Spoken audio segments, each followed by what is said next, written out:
O Fluminense faz um campeonato brasileiro de 2024 terrível, isso você já sabe, mas entender os pormenores e tentar saber por que o atual campeão da Libertadores está completamente longe do nível apresentado ano passado é uma tarefa difícil. Podem haver de fato ali problemas internos, que é uma coisa até mesmo natural dentro de um clube de futebol, porém aqui no canal, como já é de praxe, nós vamos tentar olhar para uma parte mais técnica. Vamos tentar olhar para o campo, o que está acontecendo com o Fluminense, utilizando obviamente algumas estatísticas e também aqui o nosso querido campinho no FIFA. Mas antes de mais nada, te convido a se inscrever no canal se você é novo aqui neste espaço e também contribuir com o seu like para ajudar no crescimento do canal. Sei que o assunto do momento seria talvez mais voltado para a seleção brasileira, talvez até mesmo para a Eurocopa, que já tem vídeo aqui no canal falando sobre a Inglaterra, por exemplo, porém, vamos dar uma pequena pausa e vamos tentar retratar o que está acontecendo com o tricolor das Laranjeiras dentro do campo. Como eu sempre falo, o futebol não é uma ciência exata e o futebol nunca existe um erro só, pois como diria o ídolo do Esporte Clube Internacional, Fernandão, que na minha visão inclusive é o maior ídolo da história do clube, o fracasso ele é sempre acompanhado por pequenos erros que geram de fato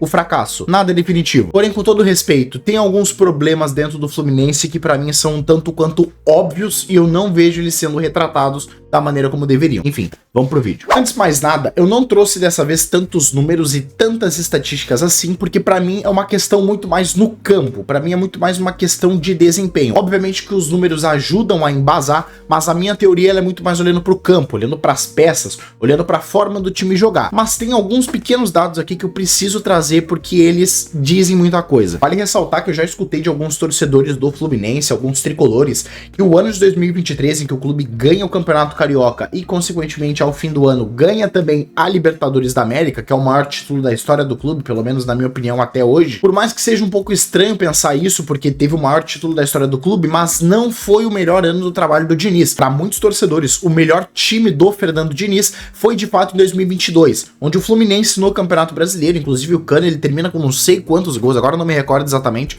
mas o Cano fez chover gol naquele Brasileirão. Para uma informação mais completa, 26 gols em 38 rodadas, e isso é um ponto que ajuda a retratar como para muitos torcedores o melhor ano, de fato, o melhor desempenho do time do Diniz à frente do Fluminense foi em 22. E por mais que tenha a glória eterna e por mais que tenha o maior título da história do clube em 23, foi um ano muito mais eficiente do que de fato encantador. Eu tenho alguns números que por mais que eles sejam simples, eles já resumem bastante a atual situação do clube. Vale ressaltar que eu peguei os números até a data da gravação deste vídeo, que no caso 8 de julho de 2024. Vamos fazer uma comparação de como eram os números do Fluminense até 8 de julho de 2023. Em 2023, 38 jogos disputados até o dia 8 de julho. Em 2024, 39. Praticamente a mesma coisa. Em 2023, o time tinha em campo 67 gols marcados na temporada, enquanto tinha sofrido apenas 28. No contraponto, neste ano de 2024, até 8 de julho, o clube tem 43 gols marcados e 40 gols sofridos. Então aqui nós temos dois pontos. Primeiro, o time ele é claramente mais vulnerável. São 12 gols de diferença de um ano para o outro e inclusive neste ano com 39 jogos são mais gols sofridos do que partida. Ou seja, uma coisa que sempre ficou na cabeça de muita gente é de que os times do Diniz são muito ofensivos, mas eles são vulneráveis. Mentira. Os números mostram ao contrário. O ano passado em 38 jogos o time havia sofrido 28. Esse ano sim de 24 é um ano vulnerável. O time sofreu mais gols do que partidas. E o outro ponto que também é crucial, para onde foram 24 gols marcados? Acho que se tem um jogador que a gente pode utilizar, não ele como o principal vilão pela falta de gols efetivamente, mas ele é o grande goleador da equipe e juntando 22 e 23 ele fez 80 gols no nosso futebol brasileiro. Mas Germancano até o dia 8 de julho de 2023 já tinha 26 gols. Até o dia 8 de julho de 2024 ele possui 5 gols. O primeiro ponto de todos, vai ter gente nos comentários criticando, vai ter gente sendo contra, e eu entendo, tá tudo certo, o futebol é questão ali de opinião, como eu sempre falo, nada é definitivo, não existe uma ciência exata. Mas é uma opinião minha, de acordo com os fatos. E sim, os adversários melhores adaptados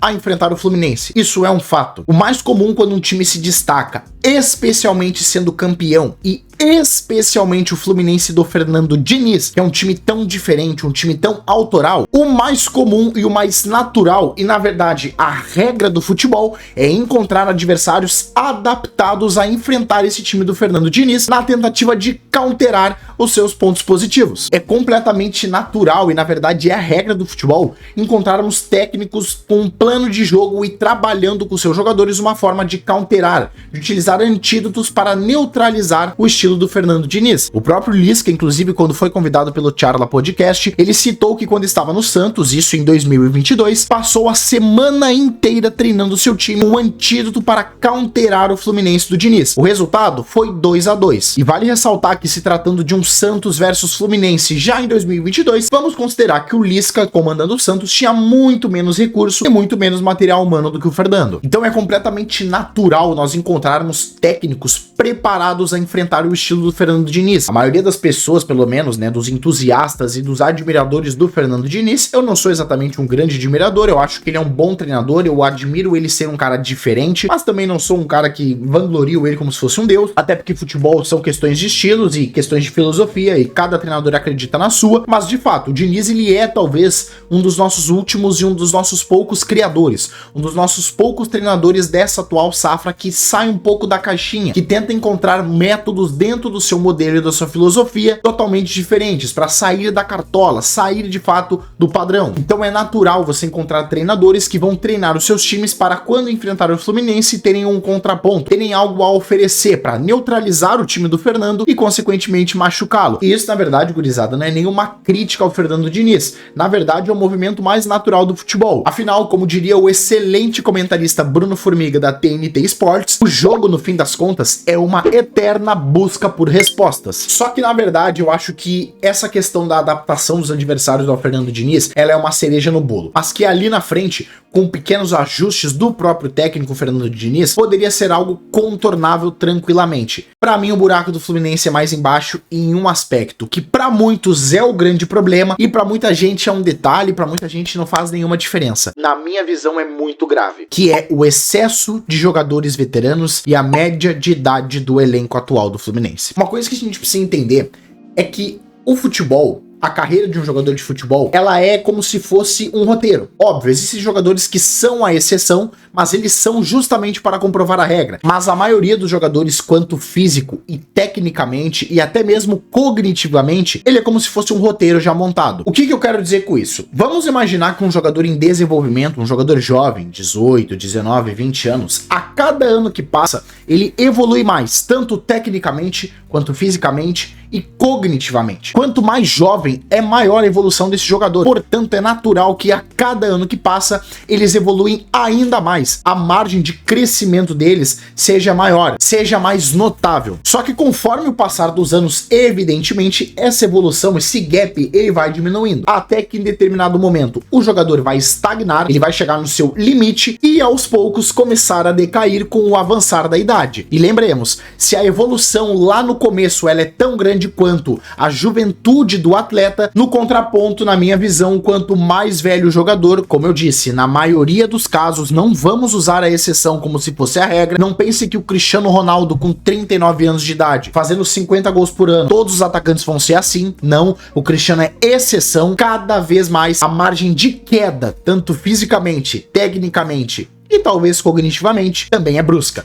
O que eu quero dizer com isso? Quanto mais velho o jogador, maior é a queda dele de um ano para o outro. Isso é inevitável. E juntando isso a um calendário que nós temos jogos quarta, domingo, um gap de mais ou menos de 2 a 3 dias de descanso. E no caso do Fluminense, para um elenco que possui 2 jogadores com mais de 40 anos que jogam regularmente, e juntando com esses 2, mais 4 acima de 35 e acima de 32, sem contar esses já citados, temos mais 7 jogadores. Juntando esse elenco envelhecido, me desculpa, é quase que uma engenharia de obra pronta. Era plausível que desse certo em determinado momento, mas no contraponto também era óbvio que em algum momento a conta ia chegar. Um elenco tão envelhecido que, nos meus cálculos, tem uma média de 30 anos de idade. E vale lembrar, a média do elenco principal é 30 anos, porque nós temos vários jogadores de 18, 17, 19, que daí nós entramos naquele outro ponto que eu já falei algumas vezes no canal, jogadores que não estão prontos, tendo que assumir uma bucha desse nível. Me desculpa, mas a minha impressão é, o elenco do Fluminense é envelhecido e desequilibrado. E num calendário que temos jogos quarta, domingo,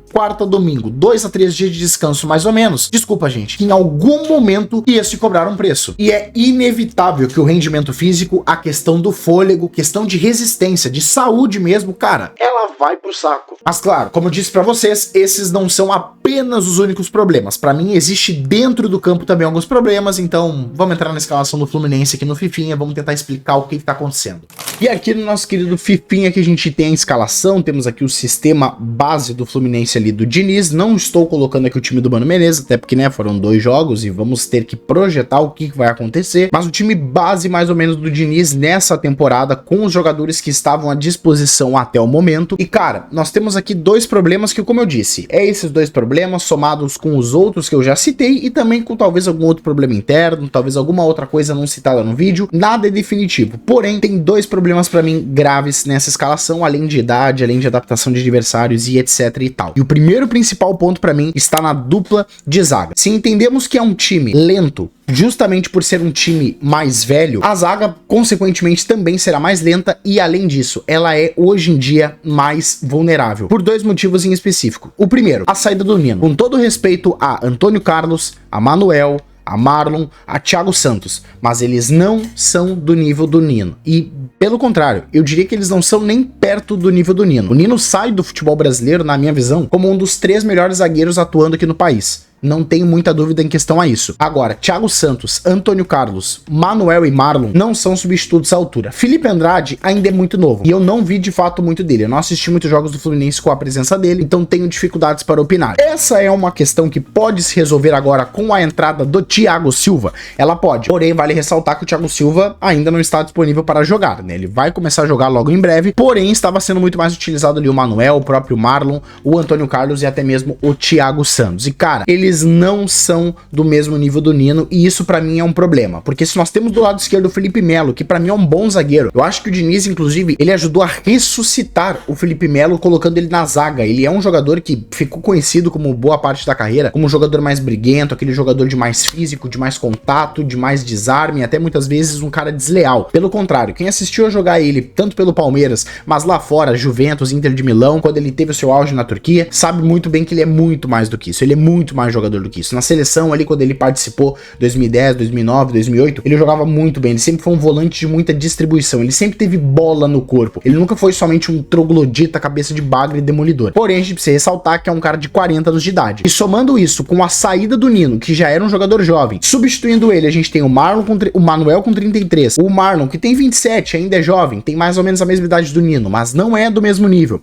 O Antônio Carlos, que também já tem 30 anos, e até projetando uma entrada do Thiago Silva, que pra mim chega no Brasil sendo o melhor zagueiro disponível no país, mas já com 38 anos, fica de fato uma situação complicada. Outro ponto também, o Nino, além de ser o melhor zagueiro passador do futebol brasileiro, na minha opinião, pelo menos até ano passado, né, já que esse ano ele foi embora, ele sempre foi o melhor zagueiro passador, o melhor zagueiro construtor ao lado do Léo Ortiz. Além de tudo isso, além de ser talvez o cara mais importante no momento com bola, no momento sem bola ele também era o mais importante, porque da linha defensiva, onde teve Samuel Xavier, teve Guga, teve aqui na zaga outros jogadores, o próprio Marlon já estava no passado, Thiago Santos chegou a paparincar um pouco ali na zaga, Marcelo, Diogo Barbosa, o próprio Felipe Melo. De todos os jogadores da linha defensiva, o Nino, além de ser o com mais qualidade, ele era justamente o mais seguro. Então a perda desse cara e a reposição que não foi à altura, pra mim deixou o time mais vulnerável e menos criativo, com mais inclusive dificuldades na saída de jogo, uma coisa que muita gente tem comentado esse ano. O time do Diniz esse ano,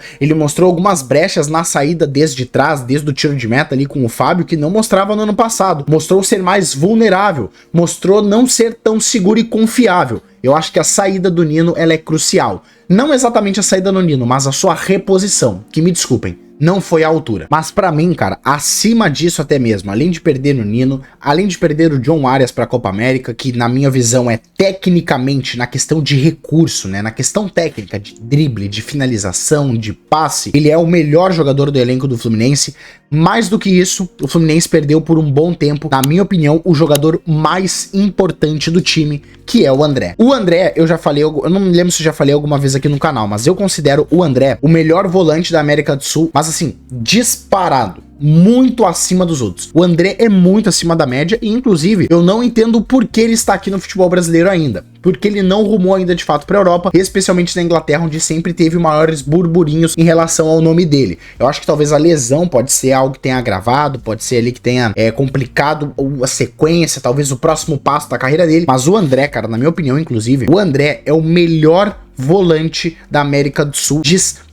A capacidade desse cara de achar espaços, de conseguir se virar em campo reduzido, de jogar com marcadores às suas costas, o seu giro, um drible curto, bons passes, ele é o principal construtor da base da jogada, além de ser muito bom no momento sem bola, defensivamente. A perda desse cara deixou o Fluminense completamente vulnerável. Você perde o seu primeiro marcador da linha de meio-campistas e, pior, você perde o seu principal construtor. E tem uma estatística, inclusive, que ela remete muito e ela descreve demais a importância do André no time do Fluminense, principalmente no esquema do Diniz. No Brasileirão de 2023, por exemplo, o André, ele foi o jogador com a maior média de passes certos por jogo do campeonato inteiro. A média dele, 75,7 passes certos por jogo. E, inclusive, isso representava 95% de média de acerto de passes por jogo. Todos os jogadores do Brasileirão era disparada a maior média e o maior número de passes certos por jogo. E como eu disse, não é um dos únicos motivos e não é uma desculpa para o Fluminense ser lanterna. Mas é óbvio que a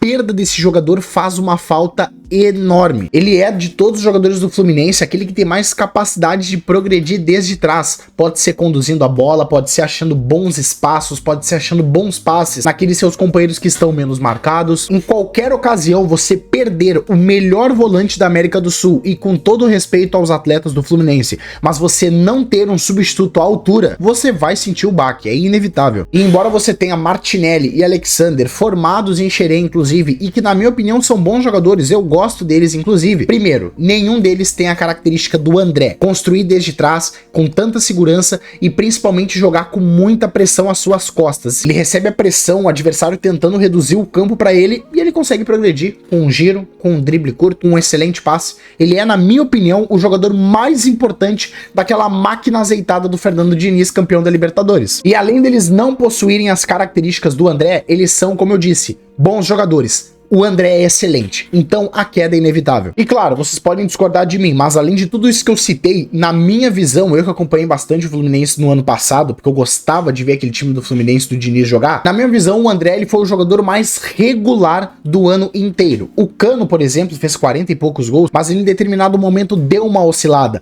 No Brasileirão teve vários momentos que ele ficou aquém, que ele não entregou tantos números. O André não. O André, na minha visão, ele foi de ponta a ponta na temporada. Foi o mais regular, além de que, na minha visão também, foi o melhor jogador da final da Libertadores da América contra o Boca Juniors dentro do Maracanã, que o Fluminense ganhou por 2-1. Na minha visão, o André foi o melhor jogador, cara. Sério, o que o André jogou de bola nessa final é um troço absurdo, cara. Eu nunca vi um volante brasileiro daquele nível jogando uma final de Libertadores. A perda desse cara gera um impacto forte. E pior, olhando pra frente, ele já vai sair do clube. E o Fluminense ainda não tem uma reposição à altura. E me desculpa, eu não vejo alguma especulação ou algum nome do elenco ou algum nome possível de contratar, ainda mais na situação atual financeira do clube, que possa suprir essa necessidade. Ou seja, o presidente Mário Bittencourt, para a saída do André, vai ter que trabalhar demais junto com seus pares. Mas como eu sempre falo, rapaziada, essa é apenas a minha opinião, é a minha visão dos fatos. Eu acho que a gente pode ter alguns outros problemas internos também. Eu não sei como é que é o bastidor do Fluminense, se ele chega a ser de certa forma quente ou não, por exemplo. Mas olhando de fora, aqui no Rio Grande do Sul, como um cara que gosta de olhar o jogo de uma parte mais técnica,